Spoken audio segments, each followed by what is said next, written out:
شروع اللہ کا نام لے کر جو بڑا مہربان نہایت رحم والا ہے۔ سورج کی قسم اور اس کی دھوپ کی، اور چاند کی جب وہ اس کے پیچھے چلے، اور دن کی جب وہ اسے روشن کر دے، اور رات کی جب وہ اسے چھپا لے، اور آسمان کی اور اس ذات کی جس نے اسے بنایا، اور زمین کی اور اس ذات کی جس نے اسے پھیلایا،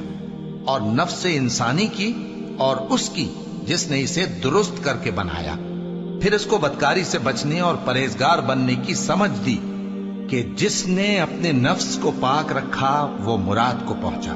اور جس نے اسے خاک میں ملایا وہ نامراد رہا۔ قوم سمود نے اپنی سرکشی کے سبب پیغمبر کو جھٹلایا۔ جب ان میں سے ایک نہایت بدبخت اٹھا تو اللہ کے پیغمبر صالح نے ان سے کہا کہ اللہ کی اونٹنی اور اس کے پانی پینے کی باری سے خبردار رہو، مگر انہوں نے پیغمبر کو جھٹلایا،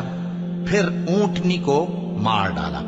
تو ان کے رب نے ان کے گناہ کے سبب ان کو نیست و نابود کر دیا، پھر سب کو برابر کر دیا، اور اللہ کو ان کے بدلہ لینے کا کچھ بھی ڈر نہیں۔